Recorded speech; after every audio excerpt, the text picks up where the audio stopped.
박수.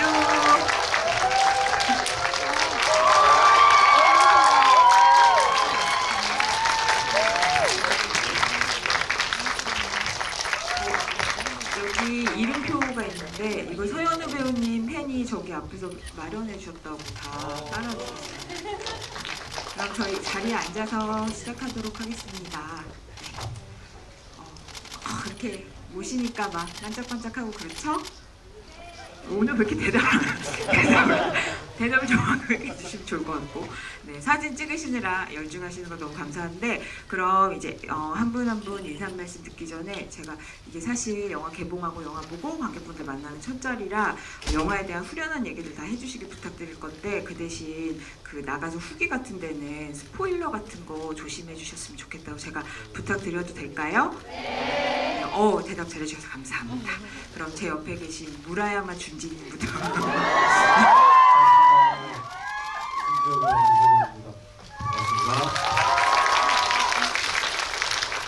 네, 박차경 역할을 연기한 이한입니다. 반갑습니다. 네, 안녕하세요. 저는 유리코 역을 맡은 박소담입니다. 반갑습니다. 네, 저는 청계장 역을 연기한 서현우입니다. 반갑습니다. 네, 저는 청계장 역할을 한 사람처럼 보이지만 유령을 연출한 이혜영입니다. 반갑습니다. 제가 영화 보고 너무 궁금한 게 많아가지고 먼저 하나씩 여쭤보고 여러분께도 마이크를 잡고 영화 보신 소감 질문하실 수 있는 시간을 드리도록 하겠습니다. 근데 아마 저처럼 느끼신 분 많을 것 같은데, 저는 사실 중반까지 그 무라야마 준지랑 박차경이랑 막 싸울 때까지도 그 준지를 특히 설경구 배우님이 연기하시니까 아니야, 준지가 일본군 편일 리가 없어, 그렇지 않을 거야 이렇게 생각하면서 설 배우님이 연기하시니까 뭔가 또 반전이 있겠지 이렇게 생각했거든요. 혹시 그렇게 생각하신 분? 그죠? 오, 네, 이럴 줄 알았어. 감사합니다. 그래서 이게 그 배우님의 존재감이라는 게 되게 이렇게 추리에 어떤 또 하나의 긴장을 더하는 것 같은 역할이었는데, 그래서 아닌가 보다라고 생각한 건 제가 그 과거 장면 나오면서부터 생각을 했거든요. 그래서 이렇게 말하자면 배우님의 이름에 이렇게 거는 기대감 같은 걸 이용해서 되게 보기 좋게 배반하는 연기, 비껴가는 연기 같은 거 하신 것 같은데, 그걸 또 이렇게 막 후배 배우들이랑 막 엎치고 두르고 막 맺히고 막 이러면서 하시는 거 보면서 저는 약간 그게 좀 감격스럽게 다가오기도 했어요. 왜? 제가 느끼면 느낀 거예요, 그냥. 아, 예. 감사합니다. 네. 아니, 배우님이 그러니까 뭔가 정말 그 오시기 전에도 말씀해 주셨지만 다른 캐릭터들에게 더 뭔가 이렇게 서사를 부여해주는 역할을 해주기 위해서 우리의 기대를 배반하는 그런 역할을 하신 거가 되게 한편으로 충무로를 대표하는 이름 중에 하나시니까 그런 생각이 좀 들었거든요. 그래서 저의 감격에 대해서 본인으로서는 어떻게 생각하십니까? 그 우리 유령들은 그 지령을 받아서 그 지령을 임무를 완수해야 되는 그 임무가 있었고, 그 저는 그 춘지 이전에 설경구는 이혜영 감독한테 지령을 받은 게 이 영화를 교란시켜라, 네, 라는 임무를 부여받고 최선을 다했을 뿐입니다. 그리고 그 사실 한국 영화에 그 이런 여성 캐릭터들은 없었던 것 같아요. 또 그렇게 나온 그 책이 너무 반갑고 좋았고, 뭐 브로맨스 천지잖아요. 저도 많이 해봤지만, 네, 그 와중에 이 여성 캐릭터를 우회하지 않고 직진해서 그냥 돌파하는, 그리고 마지막에 호쾌하고 통쾌했던 그런 좀 희열이 좀 있을 것 같다는 그 책을 보면서 그런 생각을 했었고, 저도 영화를 보면서 마지막에 진짜 통쾌하고 막 처절하지만 이 기품과 이 호쾌하고 통쾌함이 아주 후련했던 영화였습니다. 굉장히 저한테 굉장히 반가웠던 영화였고, 제가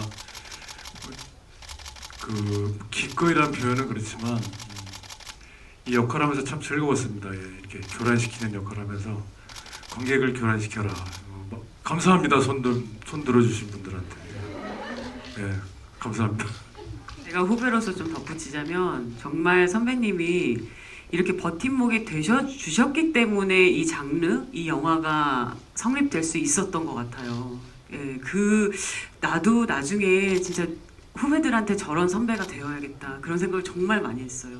그 매일매일의 현장에서도 그의 정말 이런 얘기를 대놓고 잠깐 나가 계실래요, 선배님? 여기 안에도 괜찮으시면 아니, 또 울어야 되나, 또. 네, 잠시. 안 돼요, 감독님 울어요. 근데 정말 매일의 그 치열한 성실함을 저희가 또 현장에서 너무나 많이 배웠고, 그리고 정말 이 후배들에게 또 감독님에게 이런 영화를 그래 해봐, 내가 버텨줄 테니까 해봐, 이런 그 에너지가 저희가 너무 감사했어요. 제가 말씀을 매번 드리진 않았지만 정말 나도 언젠가 선배라는 타이틀을 타게 되면 진짜 설경구 선배님처럼 해야겠다. 예, 그런 생각을 참 많이 했습니다. 제가 또 덧붙이자면 저는 이 두 선배님 덕분에 선배님도 그렇지만 정말 제가 현장에서 저는 정말 보고 배운 게 많고 선배님들한테 받은 게 너무너무 많아요. 그래서 제가 무대 인사를 드릴 때마다 저는 유령이란 영화를 찍으면서 너무나 받은 게 많아서 그 에너지를 정말 관객분들께 다 돌려드리고 싶다라고 말씀드리는 게 정말 받은 게 많아서 매일매일 감사했었고, 그리고 하루는 제가 이 얘기를 정말 꼭 하고 싶었거든요. 하루는 저희가 이렇게 배우분들 좀 편히 쉬게끔 좀 저희만의 공간을 이렇게 만들어 주셨었어요. 모니터 뒤에 따로 천을 쳐서. 근데 경구 선배님이 그걸 뜨더라고. 왜냐하면 저희들끼리 이렇게 있는 게 아니, 모니터와 함께, 그러니까 모두가 이렇게 함께 있을 수 있는 공간을 만들어 주셔서 저는 그때 그 모니터 뒤에 앉아 있으면서 너무 든든하고 너무 마음이 편안하고 좋았었어요. 그게 다 선배님 덕분인 거라 선배님이 그 천을 뜯어주셔서 전 너무 좋았어요. 끄끄 어때? 끄끄 우리 잘했어? 끄끄 끄끄 물어야만 꾹꾹. 그렇군요. 안 되겠다. 새해 결심 대동단결로 해야 되겠네. 알겠습니다. 근데 서현우 배우님 여기서 안 덧붙임이 이상하지 않습니까? 한번 튕겨봤습니다. 네. 이렇게 꾹꾹 팬미팅에 와서 너무 행복하고요. 정말 저는 개인적으로 선배님 너무 팬이어서 제가 사실 리딩할 때부터 너무 긴장을 했어요. 근데 첫 씬을 찍을 때 선배님하고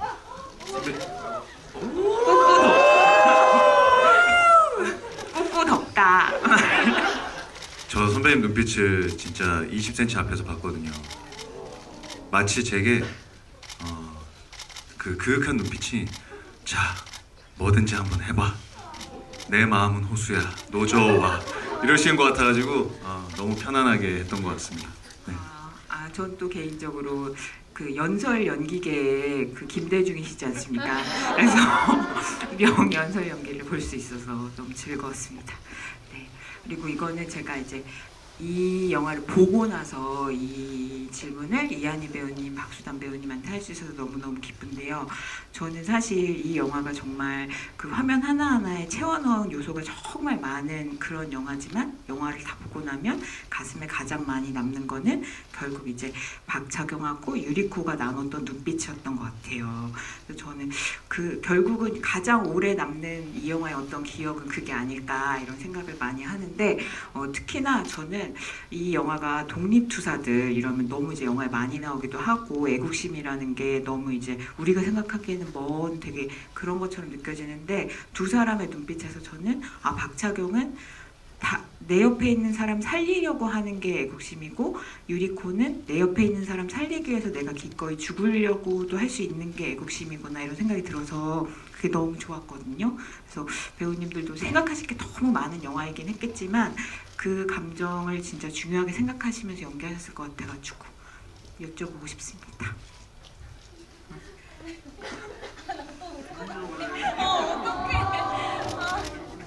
우리 그만합시다. 우리 충분히 울었어. 꾹꾹 어떻게 해야 됩니까? 안 울게 하려면. 웃겨야 되는데 또 이게. 그러니까 저희가 아직도 생각을 하면 울컥거릴 정도로 저희한테 그런 게 있어요.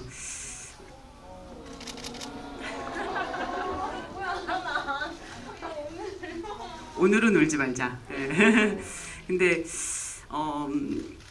제가 생각했을 때 이거를 규정지을 단어가 사실 없었어요. 그냥 사랑이라는 그 단어도 너무나 좀 모호하고 담기 힘들다는 생각? 이게 우정도 아니고 동지애라고 하기도 좀 부족하고 뭔가 삶과 죽음을 앞에 내놓고 사는 사람들의 이야기인데 그것을 함께하는 그 연대가 얼마나 셀까가 제가 가늠이 잘 안 되더라고요. 그래서 이게 작품으로 들어갈 때 와, 이 관계를 먼저 규정을 해야 되는데 저와 난영 그게 옮겨져서 저와 유리코에서 유리코가 안강옥이 되면서 그 차경과의 안강옥으로 들어갈 때 이게 도대체 어떤 연대고 어떤 관계, 어떤 사랑인 거지? 라는 생각할 때 와, 진짜 내일 죽어도 여한이 없는 안강옥과 죽을 때를 기다리면서 죽는 살아 죽지 마라고 얘기하고 살아. 근데 죽는 건 죽어야 할 때 그때 죽어. 그러니까 삶이 삶을 위해서 있는 게 아니라 죽음을 위해서 삶이 존재하는 사람들의 이야기, 그 연대에 대한 이야기여서 이건 제가 감히 23년을 찬란한 삶을 살면서 너무 이렇게 찬란한 삶을 노래하는 삶을 사는 저에게는 굉장히 이게 와, 이건 너무 세다라는 생각을 많이 했어요. 그래서 연기할 동안도 진짜 와, 이거 어떻게 바라봐야 되나 그런 생각이 참 많았고, 그리고 실제로 이제 소담 씨가 그때 좀 컨디션이 좋지 않았었어요. 근데 저희가 그걸 다 몰랐었어요. 그리고 나중에서야 이제 저희 영화가 끝난 다음에 후시 녹음을 할 때 이제 검사를 받고 결과를 알고 나서 본인도 그때 알았고 저희도 너무나 놀랬었거든요. 그래서 그때 생각을 하고 또 지금 너무 건강하게 이렇게 마이크를 잡고 목소리를 내면서 이런 소담이를 볼 때마다 저희 모두가 울컥울컥 하는 마음이 있나 봐요. 예, 그게 약간 또 제가 안강옥을 바라보는 그 마음과 또 이한이가 박소담을 바라보는 그 마음이 약간 또 중첩되는 것 같아요. 예. 저도 그러니까 차경을 바라보는 것만으로도 너무 든든했다. 그래서 차경이 저에게 보내는 눈빛, 그 말투, 그것들이 저의 가슴속에 굉장히 오랫동안 박혀 있었고, 그래서 차경이 이 유리코가 누구인지 이제 알게 됐지만 저에게 총을 겨누면서 하는 딱 그 선배님의 얼굴을 찍을 때 선배님이 아, 나 울면 안 되는데 왜 자꾸 눈물이 나지 하면서 눈물이 계속. 근데 저도 그런 차경을 보면서 나도 울면 안 되는데 이게 정말 어떠한 단어와 어떠한 문장으로 그때의 감정과 저희가 함께 나눠온 그것들을 표현할 수가 없는 거예요. 근데 저는 차경과 유리코의 관계를 생각했을 때 또 그걸 영화로 제가 바라봤을 때 너무 아름다웠어요. 그리고 너무 감사했고 제가 바라보는 그분이 한희 선배님이라 더 감사했던 것 같기도 하고, 그래서 저도 선배님이 방금 말씀하신 것처럼 어떠한 단어와 문장으로 딱 이야기할 순 없지만 정말 생각만 해도 좀 마음이 먹먹해지는 게 있는 것 같고, 그래서 그걸 너무나 잘 표현해내고 싶은 강한 욕구가 항상 들끓었었고요, 제 안에서는. 하지만 저희는 또 해야 될 몫이 있었기에 또 묵묵히 달려나가야 했었고, 이 유리코가 안강옥이라는 인물이 죽어도 괜찮다고 이야기하는 그 심정까지 그 친구가 얼마나 오랜 시간 많은 것들을 겪으면서 느껴왔을까를 생각을 하면 그 생각을 할 때마다 정말 울컥울컥 하거든요. 그래서 또 오늘 저는 이런 이야기를 이렇게 관객분들 앞에서 하고 싶으면서도 정말 울까봐 좀 두렵기도 했었고, 하지만 영화 오늘 개봉했고 여러분들 앞에서 이런 이야기를 할 수 있다는 것만으로도 되게 행복한 오늘인 것 같아요. 네, 그렇게 봐주셔서 너무 감사드리고, 네, 감사합니다.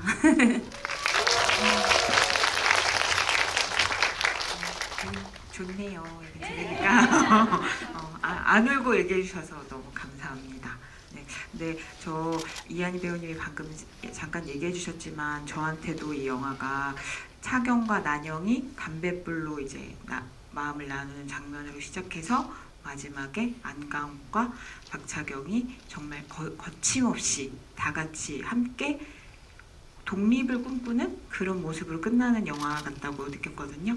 근데 저는 그게 박차경이 계속해서 살아라고 얘기하잖아요. 근데 제가 본 독립군의 어떤 모습 중에서도 그 대사가 다른 독립군들의 모습과는 정말 다르게 느껴졌거든요. 그러니까 살리려는 마음으로 독립운동을 한다는 게, 그래서 배우님 인터뷰에서도 지금까지 연기한 것 중에 가장 그릇이 큰 인물인 것 같다고도 말씀하셨지만, 그래서 그 마음이 뭘까 이렇게 정말 많이 고민하셨을 것 같아서 조금 더 들어보고 싶습니다.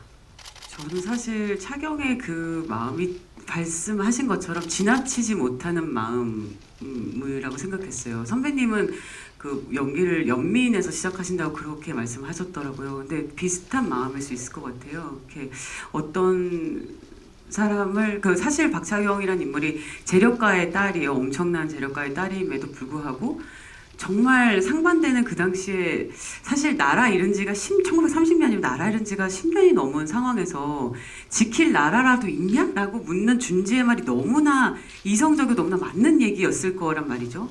근데 정말 허울뿐일 것 같은 그 나라를 부여잡고 뭐 하는 거라고 얘기할 수 있지만 정말 사랑하는 사람을 그때 무수히 그렇게 잃었었던 경험이 너무나 많았을 거고, 그럼에도 불구하고 일상을 계속 살아가야 되는 그런 슬픔을 갖고 있었을 거라, 야, 이거 진짜 굉장히 보통 아니게 세다, 그런 생각을 많이 했어요. 그리고 제가 차경을 연기하면서 정말 그래도 연기를 뭐 1, 2년 한 건 아닌데도 이런 건 진짜 처음 느껴보는 것들이 참 많았어요. 그러니까 난영을 잃고 나서 이렇게 산에서 이렇게 오열하는 신인데, 보통 캐릭터 같으면 이렇게 막 울었을 그 장면이에요. 근데 이거를 계속 안으로 집어넣으니까 굉장히 추운 날이 있거든요. 그래서 이 안으로 너무 집어넣으니까 이게 비장이 끊어진다는 옛날 말 있잖아요. 이 여기가 근데 뚝 하는 느낌이 들었었거든요. 근데 실제로 한 며칠을 여기를 피지를 못했어요. 뭔가 이렇게 뚝 끊어진 느낌 때문에 이렇게. 그래서 너무 슬프고 비통한 거를 밖으로 내뱉지 못하면 이런 장기가 이렇게 돼도 되는구나. 그런 걸 처음 경험했어요. 그리고 유리코 안강호를 만났을 때 너 정체가 뭐야? 이렇게 말씀하셨던 그 장면도 되게 단단하게 아무렇지 않게 너 정체가 뭐야? 라고 저는 너무 그렇게 하고 싶은데 그 대사만 하면 눈물이 그냥 계속 나는 거예요. 그래서 이거 다시 갈게요. 근데 또 그러고 다시 한번 가볼게요. 또 그러고서 한 4-5번 가고 난 다음에 감독님한테 그냥 그런가 봐요. 예, 이게 그런가 봐요. 그냥 마른 눈물이라고 표현해야 될지 모르겠는데 그냥 나는 정말 안 그러고 싶은데 그냥 그런 존재를 만났다는 것만으로도 그냥 이렇게 제가 출산을 해보니까요. 갑자기 뜬금없이 출산 얘기가 나오는데 이게 제가 37시간 진통을 하고 애를 낳았거든요. 근데 제가 이 통증하고 내 눈물하고 완전히 연결돼 있다는 걸 제가 처음 알았어요. 너무 몸이 아프니까 그냥 안 울어야지. 저는 이렇게 생각을 했답니다. 절대 나는 소리를 지르는 산모가 되지 않아야지. 이렇게 생각했는데 정말 웬걸 소리를 지르면서 으아 이러면서 눈물이 제 의지와 상관없이 뚝뚝뚝뚝 떨어지더라고요. 그러니까 저도 사실은 배우로서 이런 게 통증하고 내 눈물하고 연결돼 있는 거구나. 네, 그 순간에 그 생각을 했어요. 언젠가 이런 걸 또 연기를 할 수도 있겠다 이런 생각을 하면서. 근데 되게 신기한 경험이었어요. 유리코 안강호를 바라보면서 너 정체가 뭐야 하는데 그때 그렇게 흘렸던 눈물은 잊지 못할 것 같아요. 네. 출산은 비교되는 마른 눈물. 한마디만 첨언하자면 저희는 늘 그 배우분들의 건강과 안전을 항상 최우선으로 생각하면서 특히 그 비장의 건강 같은 거, 비장의 안녕을 늘 살피면서 촬영했다는 점을 꼭 말씀드리고 싶습니다. 네, 건강 중 최고는 비장의 건강이죠. 네. 근데 사실 영화를 다 보고 나면 유리코, 안강옥에 대해서 궁금증이 되게 많이 남아요. 왜냐면은 이제 영화에서 설명은 안 되지만 뭔가 되게 많이 있을 것 같거든요. 왜냐면 그 박차경만 해도 그 조직들하고 연락을 하면서 그 활동을 하는 것 같은데 유리코는 박자경도 모르는 존재였고 막 그러니까 그래서 어떤 과거를 거쳐왔길래 저렇게 죽을 각오로 언제든 죽어도 좋다는 각오로 혼자 활동해왔나 궁금해서.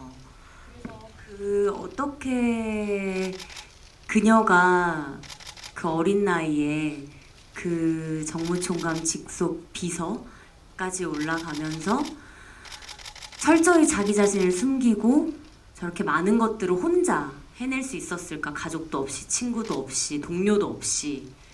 그래서 그 부분에 있어서 감독님께도 많이 여쭤보기도 하고, 그래서 저희가 이 얘기를 너무 디테일하게 다 말씀을 드리는 것보다는, 네, 그냥 저는 제가 딱 차경이 저에게 너 정체가 뭐야 하는 그 장면에서 제가 그동안 어떻게 살아왔는지를, 제가 그동안 많은 아픔을 겪었던 그 부위를 아주 가까이서 누군가에게 터치까지 해가면서 그렇게 담담하게 저의 이야기를 하는 그 순간이, 그 차경이 저에게 너 정체가 뭐야 하는 그 눈을 보고 제가 그 다음 연기가 그렇게 이어질 수 있었어요, 정말.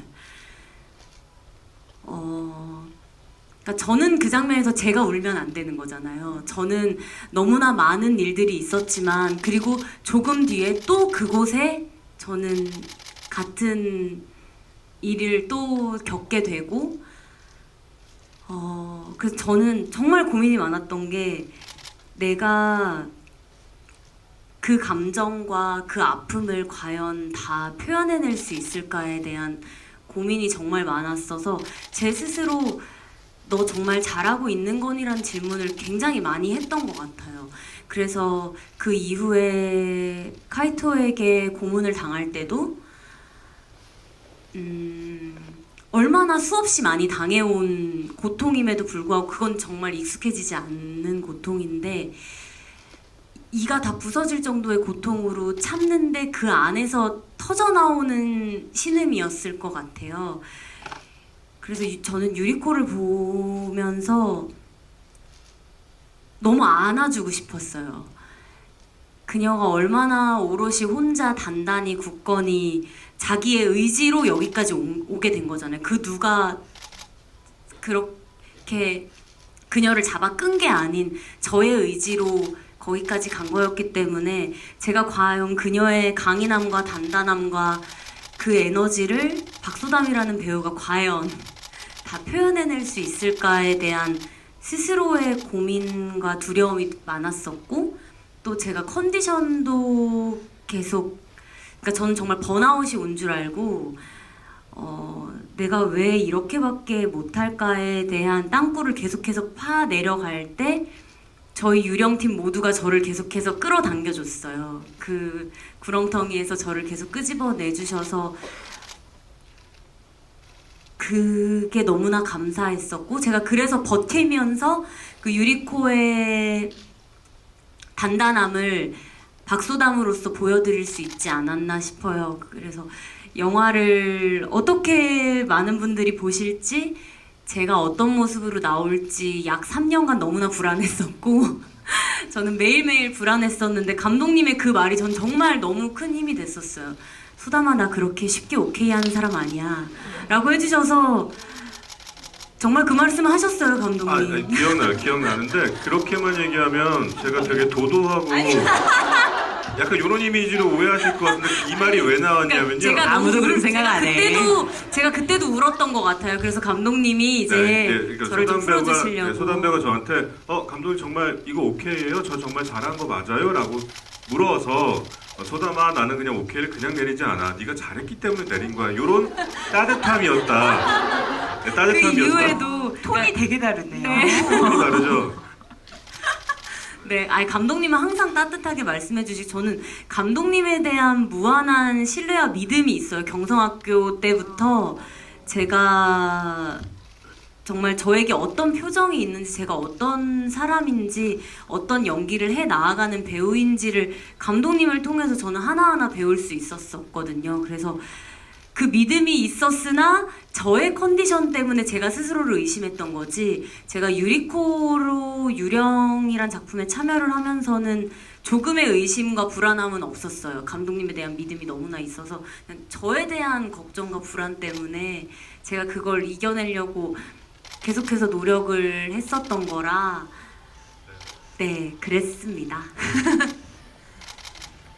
근데 감독님이 그럼 그 영화를 채우고 있는 여러 요소들 중에서도 이 두 여성 캐릭터의 엄청난 감정이 진짜 만만치 않은 감정과 드라마인데 그게 영화의 속살을 채우는 거잖아요.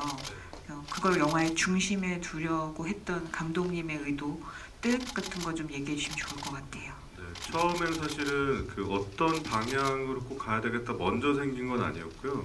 제일 처음에 첫 시작의 첫 단추는 박차경이라는 캐릭터였어요. 그래서 이게 그 원작 소설하고 가장 큰 게 다른 점이 있다면, 원작 소설은 그 밀실 추리극 장르고요. 원작 소설입니다. 영화가 아니라 소설. 네.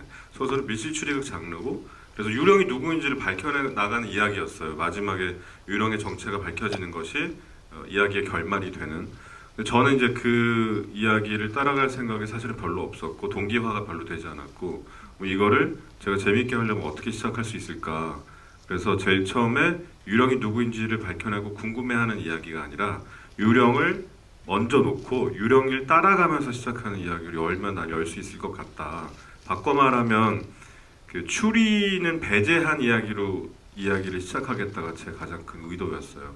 그래서 스파이 액션이라는 장르로 여러분들한테 소개를 해드리고 있는데, 이거를 추리물이야 라고 만약에 사전에 후더닛이라고 말하는 그 장르야 라고 접근해서 이 영화를 보시면 이 영화를 오독하기 가장 쉬운 길이 될 거예요. 박차경 캐릭터를 먼저 놓고 이제 이 이야기를 쓰기 시작하면서 반사적으로 이제 이한희 배우를 떠올렸고, 이한희 배우 약간 그 사람 큰 사람 같은 느낌의 어떤 저 혼자 막연히 생각했던, 그때는 알기 전이니까 그 이미지를 생각하면서 이야기를 써나가면서 자연스럽게 그 캐릭터 열전처럼 보이면 좋겠다라고 생각하면서 인물들이 많이 붙었고, 그래서 요렇게 설명을 드릴 수 있을 것 같아요. 박차경을 따라가면 이 영화가 그 하고 싶은 이야기를 정확하게 틀림없이 끝까지 가서 마침내 이야기의 엔딩까지 안전하게 도달할 수 있다. 그리고 무라야마 준지 캐릭터를 따라가면 굉장히 교란을 당할 것이고, 여러분들도 혼란스러움의 과정을 겪겠지만 마침내 감독이 이 영화 안에서 정말 하고 싶었던 메시지와 주제를 명확하게 전달받을 것이다. 이렇게 말씀을 드릴 수 있을 것 같아요. 그리고 또 하나 잠깐만 첨언을 하자면, 그 설경구 선배님 요즘 인터뷰 좀 보다 보니까 감독이 너무 미리수 단위로 디렉션을 줘서 결벽증이다. 여러분 다 보셨죠? 그래서 약간 짜증났다라고 표현하셨더라고요. 근데 그거를 기자님들이 저한테 너무 많이 물어보시는 거예요. 그 점은 제가 잠깐만 설명드리면, 영화 보셨으니까 무라야마 준지가 경북에서 좌천됐잖아요. 준지에게는 경북으로 정식 복귀하는 게 인생의 가장 원대한 목표란 말이죠. 그래서 이러이러한 일련의 과정을 겪어서 마침내 이제 경북국장으로 하여금 그 자기에게 이제 공인된 그 통제권을 갖고 이 군 병력을 이끌고 이제 유령을 속탄하는 작전을 직접 지휘하게 되면서 드디어 그렇게 원대한 꿈이었던, 목표였던 제복을 다시 입는 그 컷이에요. 거울을 보고 모자를 쓰시는 그 컷이었는데, 이게 사실 카메라와 각도 때문에 거울을 명확히 아마 정면으로 못 보셨을 거예요. 약간 비스듬히 보셔야 했고, 그래서 모자를 쓰셔야 되는데 모자 멋있게 쓰려면 한 번에 턱 써야 되잖아요. 한 번에 턱 써서 이게 센터와 이 수평이 맞기가 어렵죠. 근데 사실 탁 썼는데 약간 삐뚤어지고 약간 돌아가고 약간 발랄하게 뒤로 가고 이러면 귀여워 보이면 안 되잖아요. 여러분의 끄꾸는 귀엽지만 귀여워 보이면 안 된단 말이야. 그래서 저는 설경구 선배님의 카리스마가 1mm도 손상되지 않는 그 각을 찾았어야 했어요. 선배님에겐 매우 힘들고 혹독한 과정이었겠지만 몇 테이크를 거듭하면서 마침내 설경구 선배님이 정말 미모가 1mm도 손상되지 않는 그 황금각을 찾았다. 바로 그것입니다, 여러분. 그 감독님의 그 별명이 배우들 사이에서 이거예요, 이거. 오와 열. 꼭지점이 있어야 되고 좌우대칭이 정확해야 되고 모자뿐만 아니고 그렇게 꼼꼼하시다는 이야기예요. 마무리 또 훈훈하게 해야 되니까. 감독이 혹시 지금 좌우대칭의 차원에서 뭐 눈에 거슬리고 이런 거 없으시죠? 아, 네, 일단 요 명찰이 딱 이렇게 줄을 좀 맞췄으면 좋겠는데 삐뚤삐뚤하게 있네요. 네. 일상생활이 참 힘드실 거예요. 말씀은 다 안 하셔도 네. 네, 이한희 배우가 촬영하면서 저 제일 많이 했던 게 감독님 살기 힘들지 약간 이 말 정말 많이 했어요. 네. 아우 근데 살기 힘들지만 영화는 잘 만드니까 넘어가도록 하겠습니다. 그러면 근데 그 서연우 배우님이 연기하신 캐릭터도 너무 귀엽잖아요. 근데 우리는 너무 귀엽고 사랑스럽게 보지만 사실 연기하시는 입장에서 아주 쉽지만은 않았을 것 같아요. 왜냐면 다른 캐릭터들은 지금 막 정체가 드러나네 마네, 내가 지금 저 사람 잡아야 되네 마네 막 이런 상황에서 생사를 넘나드는 치열한 막 그런 전투 같은 걸 벌이는데 우리 청계장은 집에 하나짱이 있는데 하나짱 어떡하지? 근데 저는 그게 되게 뭐라 그래야 되지? 그 시대에 떨어진 21세기 양집사 같은 그런 캐릭터 같았다고 할까? 그래서 다른 인물들하고는 좀 박자가 다르니까. 근데 그걸 되게 혼자만의 박자를 너무 귀엽게 이렇게 일관되게 가져가시는 게 되게 재밌더라고요. 그래서 그 어려운 고민에 대해서 좀 얘기해 주세요. 아 정말 감독님께서 시나리오를 보여주셨을 때 너무 고민이었어요. 딱 그 지점. 정말 이 시대적 사명감과 그 시대 당시에 독립운동을 하시는 분들 틈에서 뭔가 이상한 위트를 부리고 있다는 느낌? 근데 이게 과연 어떤 식으로 구현이 될까? 정말 자칫 잘못하면 정말 이 우리 극의 분위기를 해칠 수 있지 않을까? 라는 그 두려움이 사실 굉장히 많았어요. 그리고 리딩을 할 때도 뭐 이를테면 유리코에게 감격한 얼굴로 하이파이브를 건넨다. 이런 게 이걸 내가 할 수 있을까? 근데 정말 감독님이랑 그 수위 조절을 정말 첨예하게 했던 것 같아요. 저는 정말 그 지점이 말씀하신 지점이 정말 어려웠고 근데 정말 다들 비장한 캐릭터지만 저는 제가 영화를 봤을 때 제가 제일 비장했던 것 같아요. 네, 정말 절실했고 그리고 그 시대에도 물론 그 항일 운동을 하시는 분들도 있지만 정말 자기 삶이 좀 중요한 가장 어떻게 보면 개인주의적이지만 지금 현재 그 당시 현재 내 삶 그리고 나와 함께 살아가는 어떤 반려동물 그리고 나의 어떤 그 시간들이 소중한 사람들도 있었을 거라 생각했어요. 그게 굉장히 어떤 평범한 사람일 수도 있지만 이 인물이 호텔을 나가야 되는 방식이 뭐 예를 들면 가족의 목숨이 걸려 있어서 뭐 집안에 어떤 그 흥망성쇠가 걸려 있어서 이런 게 아니라 정말 절실한 이유가 뭘까? 근데 저는 무릎을 탁 쳤던 게 고양이가 집에 혼자 있다는 거. 고양이는 집에 혼자 주인이 안 가면 굶어 죽거든요. 그러니까 이것만큼 또 절실한 게 없어요. 그래서 정말 저는 그 총을 준지 선배님께 겨눌 때도 눈물이 펑펑 나더라고요. 그리고 그 하나짱 보고 액자 보고 이제 그 배고플 텐데 금방 집에 갈게 하는 그 장면도 첫 테이크가 기억나는 게 정말 첫 테이크에 제가 좀 펑펑 울었거든요. 막 울고 나서 감독님이 컷을 하셨는데 주변 스태프분들이 괜찮으세요?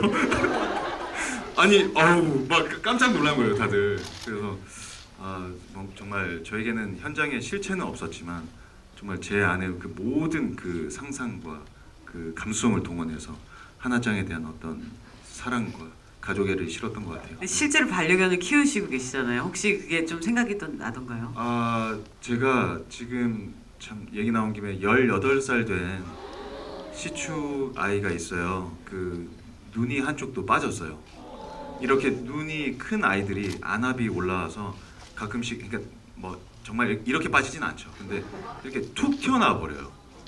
그래서 너무 놀라서 병원에 데려갔더니 이미 시신경이 손상됐고 그게 벌써 한 6년 전이에요. 그래서 애구가 된 상태로 정말 이렇게 가면 냄새를 막 맡아요. 이렇게 냄새로 이렇게 아는 거죠.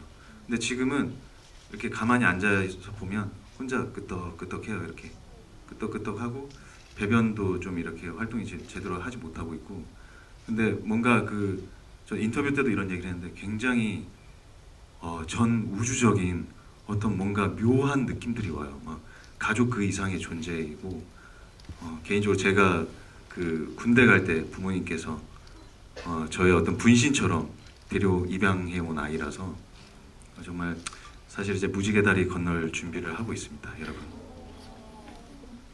그래서 저는 이제 그 하나짱 사진을 보면서 닦는 그 디테일 보셨죠, 여러분? 이렇게 하트로 저 진짜 감탄했어요. 와, 디렉션이 있었나요? 저 궁금해요. 감독님 디렉션도 있었고 어. 뭔가 사랑스럽게 어루만졌으면 좋겠다. 그 액자를 한 다음에 이렇게 닦고 나서 그걸 만질 때 또 근데 하나짱 얼굴을 자세히 보면 하트 모양처럼 두상이 생겼어요. 그래서 이렇게 두상을 이렇게 주변 가장자리 이렇게 만지다 보니 하트가 되더라고요. 네. 너무 사랑스러웠어요. 네, 그 고양이가 여러분 그 이경미 감독님 실제 고양이에요. 이경미 감독 이렇게 누군지 모르시죠? 예, 아시죠? 이경미 감독이라고 영화 감독의 제 친구의 고양인데요. 우리 영화에서 브로맨스를 담당하는 커플이죠. 실제로 그 고양이가 남자아이거든요. 그래서 그 브로맨스는 이쪽에서 담당하고 있다고 볼 수 있고 그 고양이가 사실 좀 유명한 고양이에요. 여러분도 혹시 보셨다면 외계인이라는 최동훈 감독님의 외계인의 영화에서 부채 폈을 때 류준열이 부채 피면 나오는 우왕좌왕 있죠.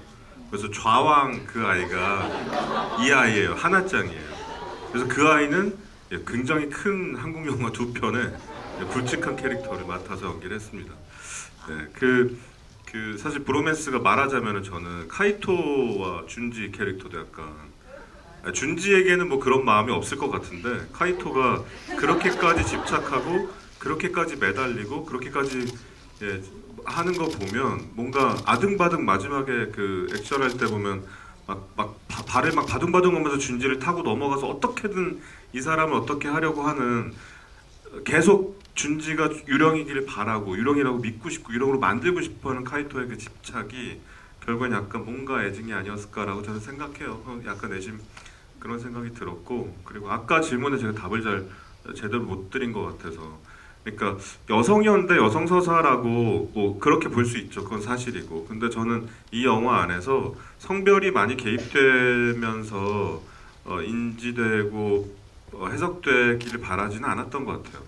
그러니까 남자들의 어떤 싸움, 뭐 여자들의 어떤 싸움, 뭐 남녀의 싸움 이런 것보다 기본적으로 우리가 영화를 볼 때 남자 여자 이 성별이 개입되었을 때 우리가 반사적으로 머릿속에 생기는 위계라는 게 있거든요.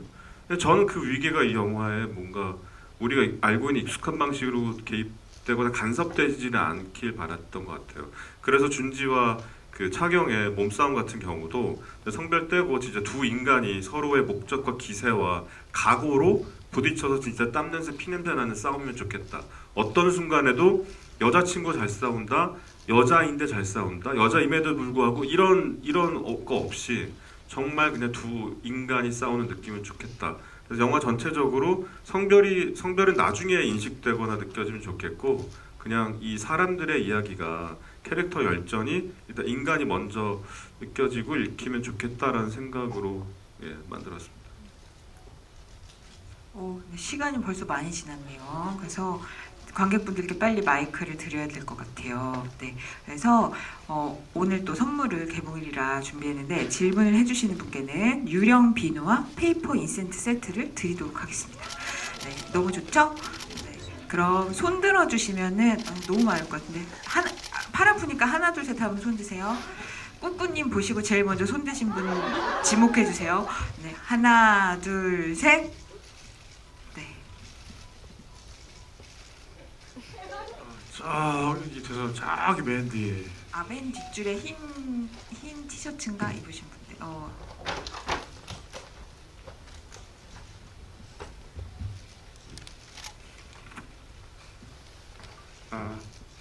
안녕하세요. 바로 질문 드리면 되나요? 네. 감독님께 질문을 드리고 싶은데 유령단 그러니까 빛이 있는 부분에서 장면에서 이한희 씨랑 박소담 배우께서는 빛을 등지고 있는 것 같았고 나머지 분들은 이제 빛을 마주보고 있었던 것 같은데 혹시 이게 안에 이제 감독님이 의도한 장치인지 여쭤보고 싶었습니다. 후반부 말씀하시는 거구나. 네. 엔딩 장면 말씀하시는 거죠? 네, 그리고 격리 처음에 전부 다 격리되어 있을 때도 그때도 이제 창문 타고 넘어 들어오시면서 그때도 빛을 등지고 서 있었던 것 같았는데 어디까지가 사실 제 입장에서는 의도가 된 거고 아닌지를 잘 모르겠어가지고 아니, 궁금해서 여쭤봤습니다. 이 좌우대칭과 밀리미터의 세계를 구현하시는 분인데 의도 안 하신 게 있는지 모르겠지만 아무튼 네. 네네 말씀하신 장면이 아마도 차경이 그 밖에서 외벽을 타고 건너서 준지 방으로 들어가는 그 부분을 만약에 말씀하신 거라면 만약에 그런 거라면요. 그렇다면 거기는 차경이 이제 발코니에서 이 방 안으로 들어오는 구간이니까 그러니까 뭐 당연히 이제 빛을 등질 수밖에 없는데 그때 그 커튼 너머로 보이는 그 실루엣이 약간 굉장히 좀 낯설고 정말 유령 같은 느낌이면 좋겠다라는 이미지를 좀 바라긴 했었어요.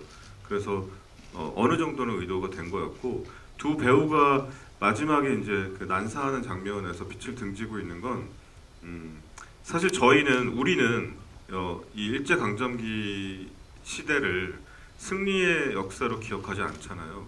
실제로 우리에게 승리의 역사가 아니었고, 근데 제가 그 독립운동가들에 관련된 이제 자료들과 많은 그 논문과 책들을 많이 보면서 제가 느꼈던 감정은 우리의 실패 역사가 아픔의 역사가 아니라 찬란함이라는 단어였던 것 같아요.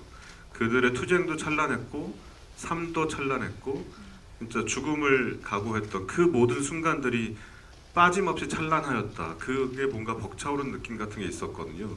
이 영화는 장르 영화고 상업 영화이기 때문에 제가 공부했던 것들을 고스란히 고증을 통해서 넣을 수 있는 그런 이야기는 아니었지만 최소한 제가 받았던 그 뉘앙스를 정서적으로 전달을 너무 해드리고 싶었는데 그러면서 시나리오를 쓰다 보니 마지막에 이 찬란함을 따라서 인물을 묘사하고 사건을 묘사하고 장소들을 상상하면서 이야기를 쓰다 보니까 너무 찬란한 승리의 순간을 영화적으로 너무 담고 싶은 욕망이 너무 컸었어요.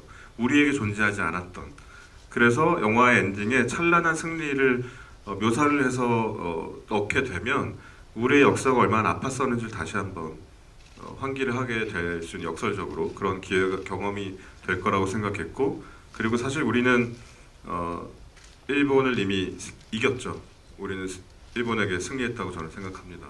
일본은 우리의 모든 문화 콘텐츠를 따라하고 있고 우리는 지금 전 세계를 글로벌한 리더의 자리를 갖고 있기 때문에 그래서 지금 우리가 얼마나 찬란한 승리를 이루었는지를 다시 한번 느낄 수 있는 순간이 되면 좋겠다라고 생각이 들어서 그래서 찬란한 승리의 순간을 묘사를 하고 싶었고 그 찬란한 승리의 어떤 찰나를 사실은 실제하지 않았던 역사니까 약간의 영화적인 화법과 영화적인 느낌으로 뉘앙스로 영화 안에 명시를 하고 싶었고 그게 말씀하셨던 역광의 실루엣의 그런 느낌으로 표현이 됐던 것 같습니다.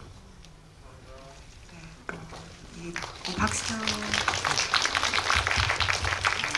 이게 디테일에 빛나는 영화다 보니까 이렇게 자세히 봐주신 분이 계시는 것 같네요. 그럼 이번엔 제가 이한희 배우님께 질문자 골라달라고 말씀드릴게요. 네, 하나, 둘, 셋. 네. 저기 유리코 사진을 들고 계시는데 그리셨나봐. 그죠? 아 그림인가요? 그림이에요. 저희 잠깐 볼 수 있나요? 우와. 질문은 또 질문대로 해주셔도 감사해요.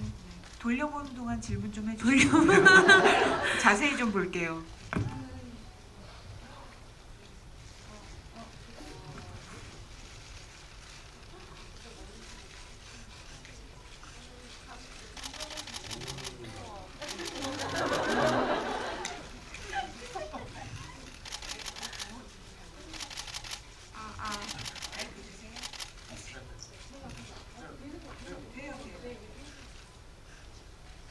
저는 감독님께 질문 드리고 싶은 게 있는데 유령단이 전부 담배를 피잖아요. 근데 그 초반에서 이제 담배를 나눠 피기도 하고 또 담배를 이제 그 불을 펴달라고 하기도 하고 또 맨 마지막 장면에서도 또 혼자서 이제 그 담배를 피는 행위가 나오잖아요.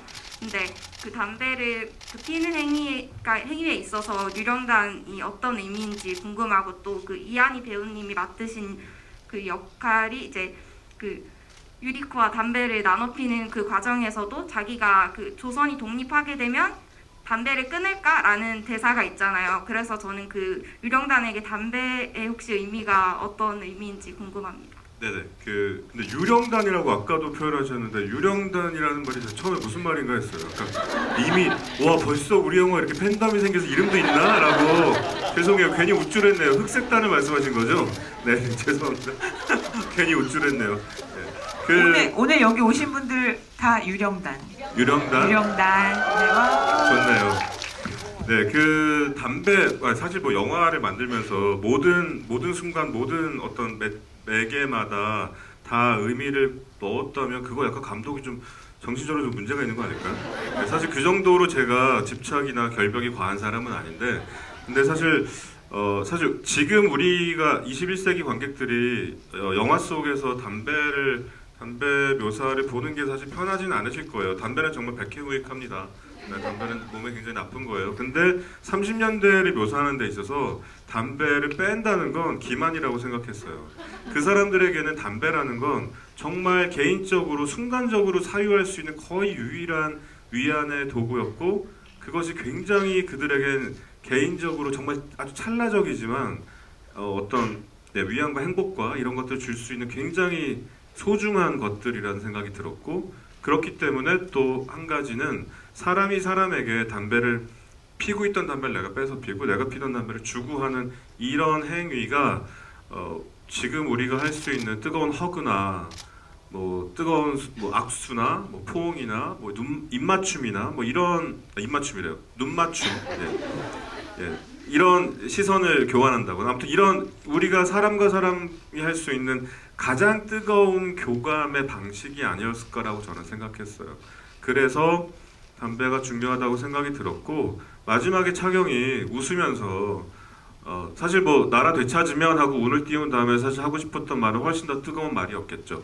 근데 아까 농담처럼 담배나 끊을까라고 말했던 건 사실 농담 반 진담 반이었을 텐데 제가 생각했던 박차경의 그 입장은 담배를 끊어도 그러니까 우리가 담배 같은 이런 거로 위안을 받지 않더라도 나라를 되찾는다면 우리가 얼마나 진짜 각각의 우리 개인의 건강을 찾아서 좋은 거 먹고 뭐 많이 웃고 하면서 누릴 수 있는 것들이 얼마나 많아지겠어의 약간 그 표현이라고 생각이 들었고 근데 유리콘 역시 담배는 그때 가면 더 맛있어질 거다. 우리는 정말 개개인의 행복이 더 중요할 거고 담배처럼 이렇게 중요한 게 좋은 게 또 어딨어.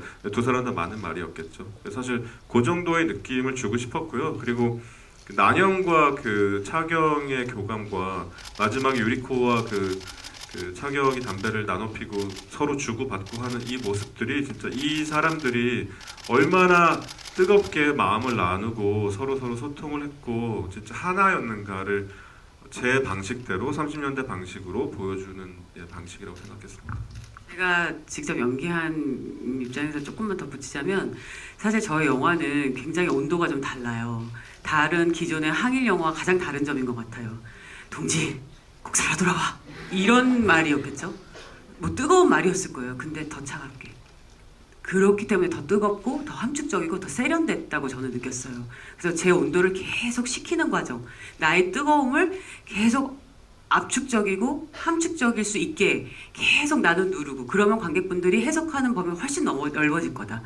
저 안에 어떤 슬픔이 있는지 내가 1차적으로 표현하지 않으면 않을수록 더 궁금해지고 이 영화가 세련돼질 거다. 그런 생각을 하면서 연기를 했었고 또 그런 실제로 디렉션을 많이 주셨고 뜨거운 대사를 차갑게 하는 것.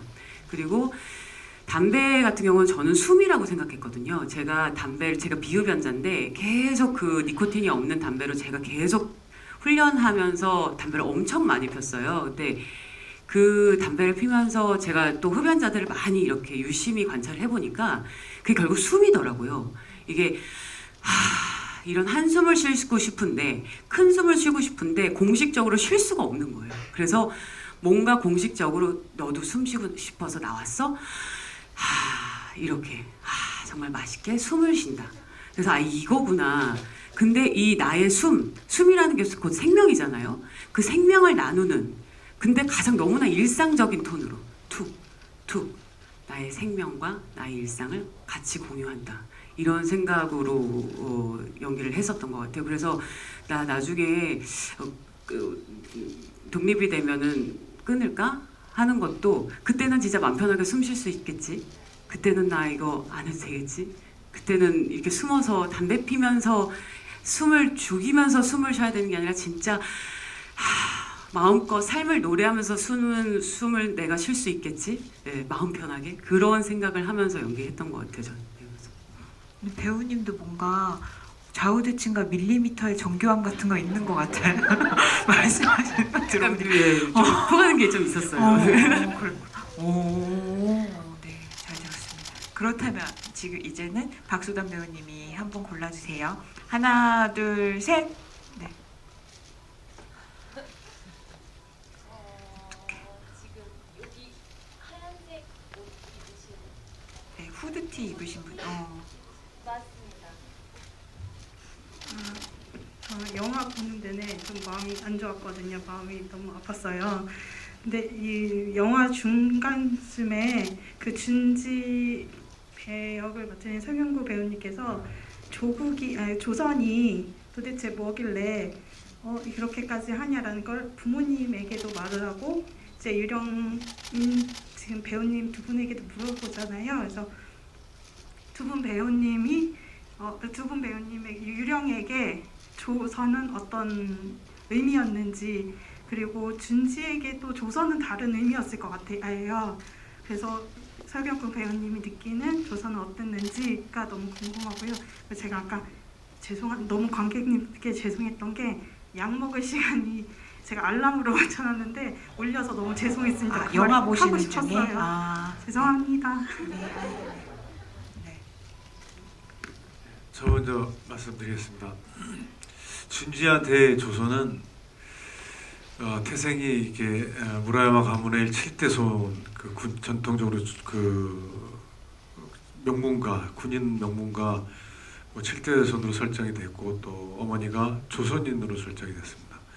그래서 항상 컴플렉스, 그리고 아는 사람은 알겠지만 숨겨야 되는 어떤 비밀, 그래서 정체성으로 굉장히 혼란이 있었던 사람이고, 또 영화에서 보시면 또 어머니가 또 아버지를 살해하고, 또 준지는 또 어머니의 자살을 강요하면서 더 막 혼란에 있었던 준지한테의 조선은 지우고 싶은 단어였던 것 같아요. 그래서 맹목적으로 집착적으로 계속 위로 올라가야만 그게 더 지워진다라고 생각을 해서, 그리고 그렇게 생각을 했던 것 같고, 마지막에 없어진 나라라고 막 정말 강경도 강경이 거의 뭐 저주를 퍼붓는 준지가 말한다는 그 조선은 정말 지우고 싶은, 저의 대산에 모여있던 강당의 청중들한테도 대사를 말을 한 거지만 본인한테도 한 말이라고 생각하면서 했거든요. 이렇게라도 지워야 된다, 계속. 없어진 나라다, 조선은. 제 반쪽이 조선인데 이걸 지우려고 더 처절하게 발악을 하면서 저주를 퍼부은 준지의 조선이 아닌가 싶습니다. 준지의 어머니가 죽기 전에 하신 말씀이 있어요. 세안연우 지성백지후조. 그 말이 뭐냐면, 아주 추운 겨울이 지나봐야 잣나무와 소나무가 시들지 않는 것을 안다. 그런 말이었고, 또 동우가 마지막에 불의한 것을 보면 얘기를 하잖아요. 근데 아주 짧은 말이고 지나가는 말이었지만 그게 이 유령의 핵심이자 정신이라고 저는 생각해요. 그리고 그게 실제로 안중근 의사가 이제 정말 옥중에서 하셨던 말씀이라고 제가 들었어요. 그래서 이게 이거구나, 유령의 정신이 이거였구나라는 생각을 참 많이 했어요. 그러니까 정말 세찬 겨울을 그냥 견디고 있는 거죠. 근데 이게 우리가 생각하는 가을, 봄이 되면 또 여름 되고 가을 되고 겨울이 되면 다시 봄이 올 거라는 희망을, 그게 와야 그 희망을 품을 수가 있는데 1년, 2년, 3년, 5년, 10년, 12년, 15년이 되면 사실 그 희망을 품을 거라는, 그건 거의 망상에 가까울 수 있잖아요.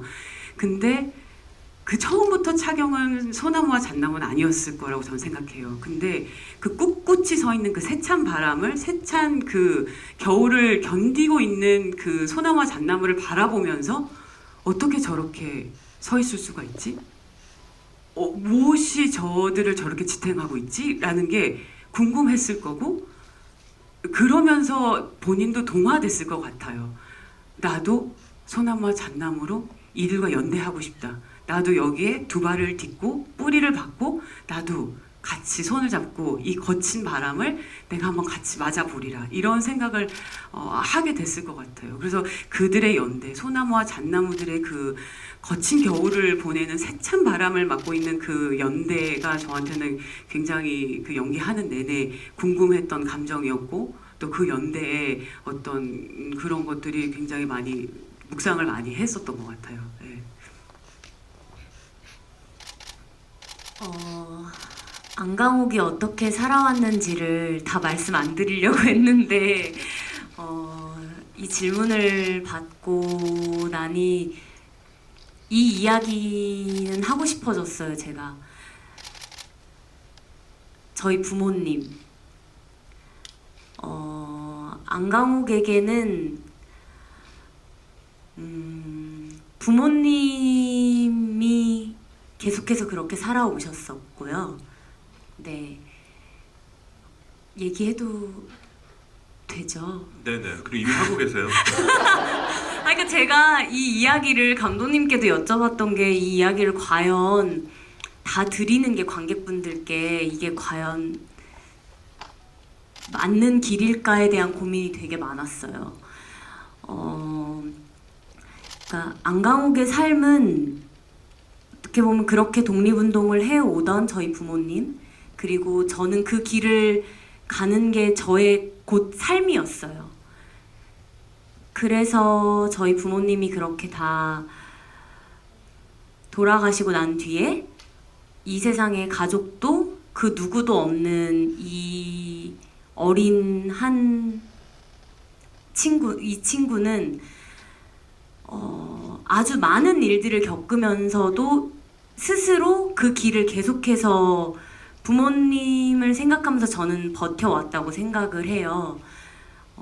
이건 제가 생각한 부분이에요. 그래서 너무나 지키고 싶었던 저의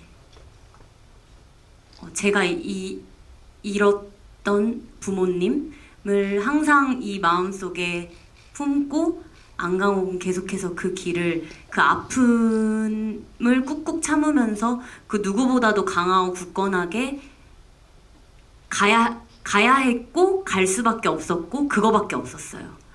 그래서 저는 유리코를, 안강옥을 안아주고 싶었던 것 같아요.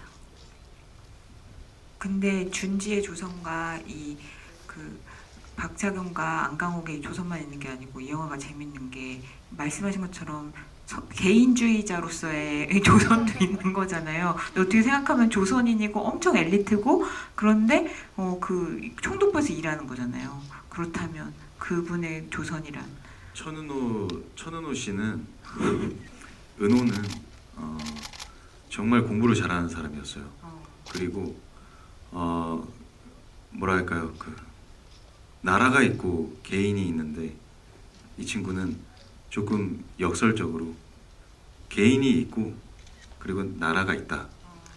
어떤 이 우주를 형성해 나가는 방식이, 사고가 좀 그런 식이었던 것 같고요. 그리고 제가 정말 조선 총독부의 통신과 암호해독 담당을 하는, 근데 내가 조선인이라는 사실이 굉장히 자랑스러웠을 것 같아요. 그러니까 조선인은 이 정도로 뛰어나다, 이런 어떤 스스로의 어떤 자부심과 그런 것들을 증명해내고 살고 있다고 생각했고, 하지만 그에게는 그럼에도 불구하고 지금 삶도 중요한 거죠. 정말 그 독립운동이라는 정말 그 큰 어떤 사명이 있지만 이것들을 해 나가는 과정을 어떤 누군가는 열정적으로 뛰어들기도 하고 어떤 누군가는 어떤 체계적으로 만들어가기도 한다고 생각해요. 근데 천계장은 조금은 소심한 캐릭터이긴 하지만 천계장에게 역시나 이 조국은 빼앗긴 나라, 그래서 포기해야 되는 나라만은 아니고 정말 언젠가 찾아야 되는 나라지만 이 사람 역시 자기는 개인 삶으로서 증명해내고 있다. 근데 지금은 돌아가야 되는 게 하나짱이 굶어 죽는다. 그래서 무조건 가야 하는 거죠. 사실 네네 하나짱을 지키고 나라도 지키면 되는 거 아니냐. 하나짱이 조국이다. 여기 잠깐 제가 첨언 하나만 할게요. 보통 제가 캐릭터 장명할 때 별 의미를 보통 안 담는 편이거든요. 그런 데까지 의미를 담는 그런 결벽증이 있는 사람은 또 아니어서. 근데 천은호 계장 캐릭터는 좀 약간 좀 남달랐어요, 저한테는. 그래서 천은호라는 사람의 세계관을 좀 나름대로 만들고 싶다라는 생각에, 그래서 천은호 아까 봉투 쓸 때 한자가 나왔었는데 아마 다들 모르시는 한자였을 거예요. 천자는 일단 우리 천개 할 때, thousand 할 때 천자 한자를 쓰고요. 은자는 숨을 은자예요. 숨어 있다. 호자는 나비 호자거든요. 그래서 스스로 천개의 숨어 있는 나비라는 뜻의 이름을 갖고 태어난 사람이고, 이 사람은 그래서 평생 어렸을 때부터 친구 없었을 것 같고 공부는 잘했고 했지만 친구 없이 혼자 외톨이였는데 뭔가 본능적으로 태생적으로 꽃을 갈망하던 사람이었을 것 같아요. 아름다워. 근데 하나짱을 만났는데, 하나가 일본어로 꽃이라는 뜻이거든요. 마침내 인생의 꽃을 만난 거죠. 그래서 늘 결핍이 있었던 천은호의 이 우주가 하나를 만나서, 하나짱을 만나서 완성이 됐던 거예요. 그러니까 천은호에게 하나짱은 국가보다 더 대단한 어떤 거예요. 밀리미터? 네, 제가 그렇게 막 의미를 막 꾹꾹 눌러 담는 그런 결벽적인 사람은 아니에요. 아니 여러분, 왠지 오늘 밤새 얘기하면 장면마다 온갖 얘기 다 나올 것 같은데 지금 사실 시간이 지났다고 계속 연락이 오거든요. 그러니까 너무 아쉽죠? 네, 그러면 여러분 이런 자리는 흥행이 되면 또 만들어지고 막 이러니까 많이 도와주시기 바랍니다. 그럼 끝으로 간단하게 한 분씩 마지막 말씀 듣고 마무리하도록 하겠습니다. 네, 오늘 너무 감사드리고 또 뵈니까 반갑고, 여러분들 우리 이제 구정 때 또 계속 개봉 이어가야 되는데 잘 부탁드리겠습니다. 주변 분들 다 홍보해 주시고 좀 그러시리라 믿습니다. 저는 이렇게 GV 하면 항상 걱정되는 게 이게 늦은 시간에 끝나기 때문에 잘 안전하게 조심히 들어가시나, 이게 참 솔직히 걱정입니다. 네, 잘 들어가셨다고 글 남겨주시고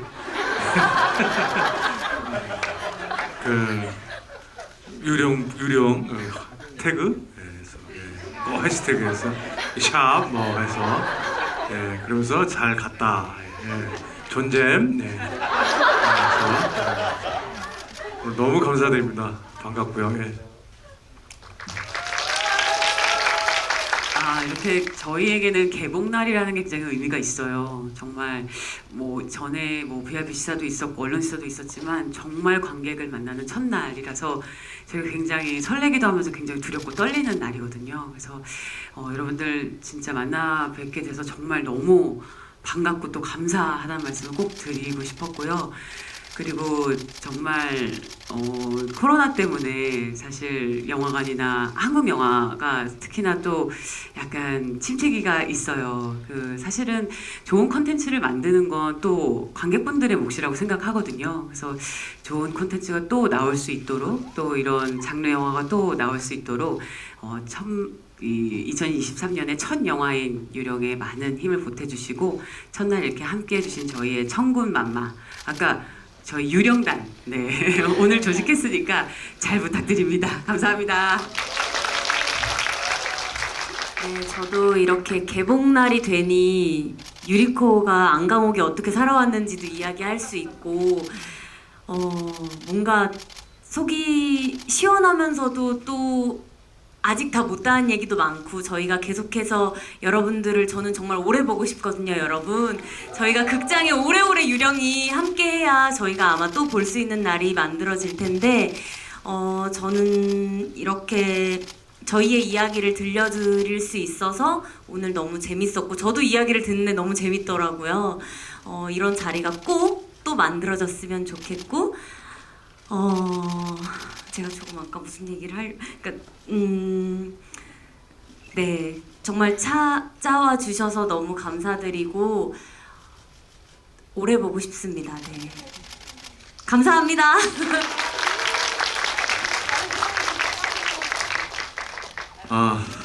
정말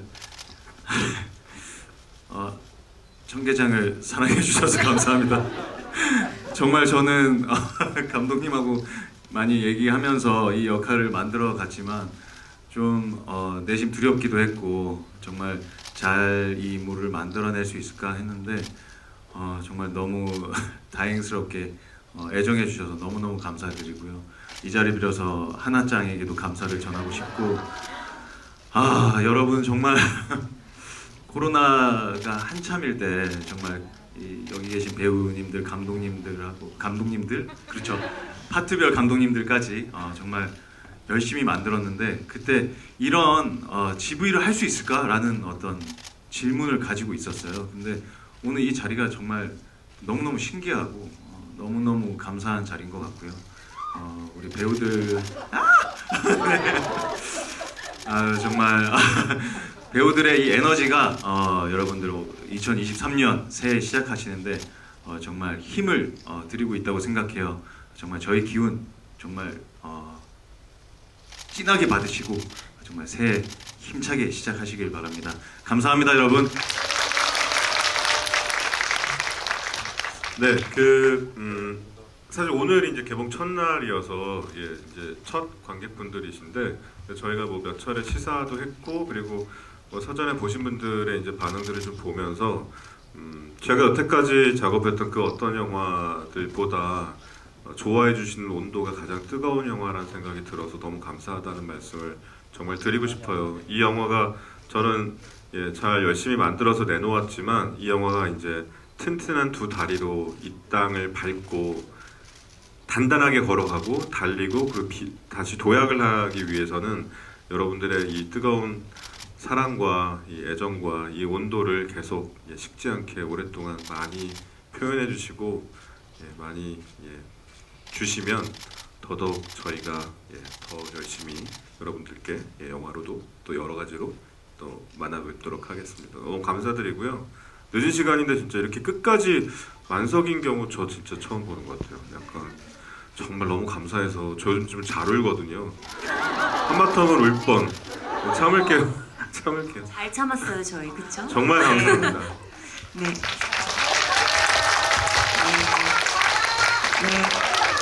오늘 유령단 분들의 활약을 앞으로 펼쳐지는 것을 기대하도록 하고요. 다른 관객분들도 재밌게 즐기시게 스포만 조심해 주시면 감사하겠습니다.